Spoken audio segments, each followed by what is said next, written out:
Kahit na pagkabait-bait ng isang tao, kahit na isang tao puno ng pagmamahal, nagbibigay na sobra-sobra, napapagod din yan. Nagsasawa din yan. Nauubusan siya. Hindi makakapag-survive ang tao kung palagi lang siyang give ng give. Gusto mong palaging mag-give yung tao, mag-give ka din sa kanya. Kaya nga ang totoong pagmamahalan, it is a give and take. Huwag mo naman uubusin yung tao. Di po ba?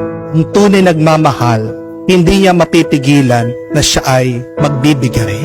Pero sana naman kung nabigyan ka, matuto ka naman magsukli, magbalik, magganti ka naman ng mabuti at maganda. Pero kung hindi mo kayang ibalik yung kagandahan ng loob ng iba, listen to this, my dear friends. At least don't hurt the person that love you.